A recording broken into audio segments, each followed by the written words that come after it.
हे स्थानिक गावकरी यापूर्वी अतिशय प्रभावीपणे महेश दादा आणि आम्ही ज्या पक्षामध्ये होतो त्या जुन्या पक्षाकडं अत्यंत प्रभावीपणे होते. पण आता यावेळेसचं चित्र बदललंय हो. गपागप माणसं बदलताय. त्या पक्षातून डायरेक्ट माणसं भारतीय जनता पार्टीकडे आकर्षित होत आहेत. याचं कारण काय? भोसरी विधानसभा मतदारसंघामध्ये एकच उत्तर मिळालं. याचं एकमेव कारण म्हणले महेश दादा लांडगे हे आमदार आहे.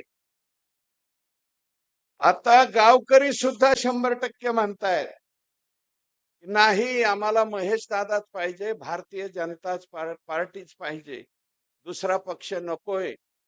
आमच्या जुन्या पक्षाबद्दल काय सांगावं? सगळे माणसं निघून गेल्याच्या नंतर यारे यारे पाखरांनो असं ते म्हणताय. पाखरं उडाली बी, चिमण्या दुसरीकडे गेल्या बी, त्यांनी घरटी बी केली आणि आता पकाट झाली. त्याच्यानंतर यारे यारे पाखरांनो म्हणण्यात काय अर्थ आहे? तशी अवस्था मला वाटतं आमच्या त्या पक्षाची झाली आणि 128 पैकी बळ 115 काहीतरी उभा करायची पाळी आहे. 115. आणि ते सुद्धा आमच्याकडून काही नाराज झाले. इकडून नाराज झालेले तिकडे गेले. मागून 1-1.5 तासात म्हणले कोई भी आओ लेके जाओ.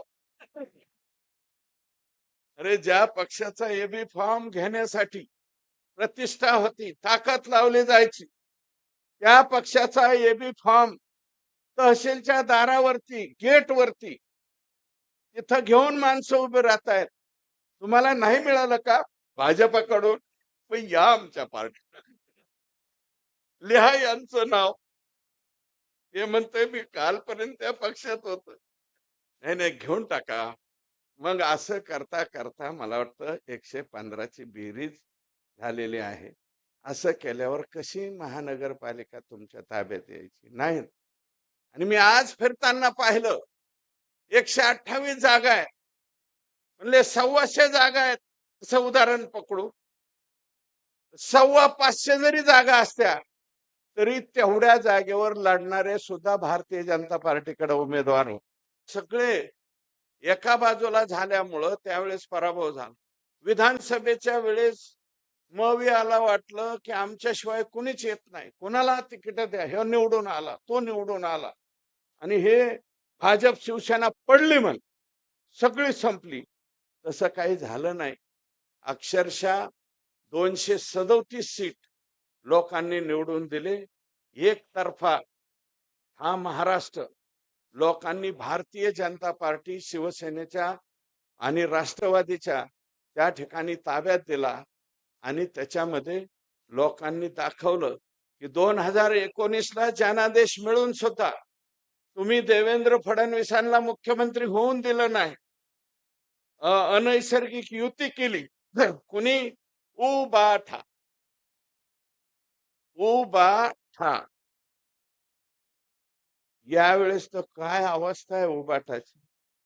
मेरे दिल के टुकड़े हजार हुए, कोई यहाँ गिरा कोई वहां गिरा कोई वहां गिरा, अशी अवस्था आहे. एका वार्डात 1 सीट, 2-3 वार्ड सोडून परत 1 सीट, त्याच्या पलीकडे आणखी एखादं सीट. म्हणजे मायक्रोस्कोप लावायची पाळी है क्या? इधर है क्या? नहीं है. उधर है क्या? नहीं है. अरे इधर था ना, वो छोड़ के चला गया. अशी अवस्था उबाटाची आहे. आता इथे तर मला वाटतं उबाटाचं काही दिसेल असं सुद्धा नाही. जो पक्ष इथं ठामपणे एका बाजूने होता त्या पक्षाकडं इथे उपाध्यक्ष पद आहे, एक आमदार आहे, त्या पक्षाला सुद्धा 115च्या पुढे जागा राखता आल्या नाही. अशी अवस्था आहे. जर तुमचा पॅनलच पूर्ण नाही तर तुम्ही निवडून येणं शक्य नाही.